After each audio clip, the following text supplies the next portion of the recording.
सब कुछ शुरू होने से पहले न आकाश था, न पृथ्वी, न समय, न दिशा।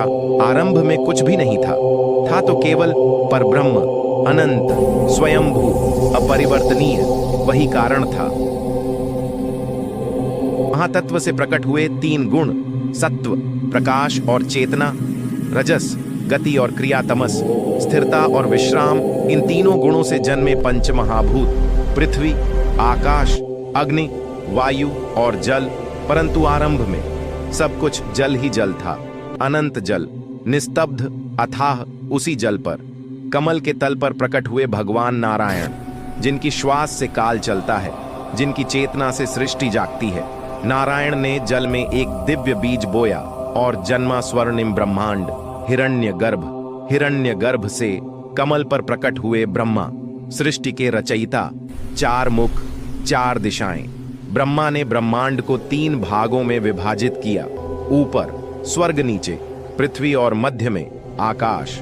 ध्यानमग्न ब्रह्मा के अंतर्मन से प्रकट हुए चार वेद, ऋग, यजुर, साम और अथर्व, ज्ञान का मूल स्रोत। परंतु उसी क्षण जन्मी उन चार विघ्नकारी शक्तियां। क्या यह सृष्टि परिपूर्ण थी या अभी परीक्षा शेष थी? सृष्टि का चक्र आरंभ हो चुका था। वेदों की उत्पत्ति के साथ ही भगवान विष्णु के कानों के मैल से प्रकट हुए दो भयंकर असुर, पहला मधु, दूसरा कैटभ। भटकते भटकते जब उन्होंने चारों ओर केवल जल ही जल देखा तो उसी जल को पीकर वे अत्यंत शक्तिशाली हो गए। शक्ति के साथ आया अहंकार और अहंकार से जन्मा विनाश का बीज। भ्रमित होकर वे पहुंचे कमलासन पर स्थित ब्रह्मा के पास। गर्जना करते हुए बोले, अरे तू कौन है? इस आसन पर बैठने का अधिकार तुझे किसने दिया? ब्रह्मा मौन रहे और यही मौन उन दोनों के क्रोध का कारण बन गया। उन्होंने कमल का डंठल हिलाना शुरू किया। ब्रह्मा तो बच गए, परंतु वेद उनके हाथों से छूटकर सागर में गिर गए।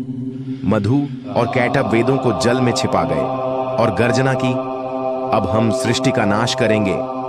डरे हुए ब्रह्मा ने पुकारा, हे विश्व के रक्षक, मेरी सहायता करो। पर उस समय विष्णु योग निद्रा में थे। ब्रह्मा की आवाज उन तक न पहुंच सकी। तब ब्रह्मा ने निद्रा देवी से प्रार्थना की, देवी उन्हें जगाओ ताकि सृष्टि की रक्षा हो सके। और तभी विष्णु ने नेत्र खोले। उनकी दृष्टि से तेजोमय प्रकाश फैल गया। उन्होंने देखा असुर वेदों को डुबो चुके हैं। अब युद्ध का समय था। विष्णु ने धारण किया हयग्रीव अवतार, घोड़े के मुख वाला दिव्य योद्धा। सागर के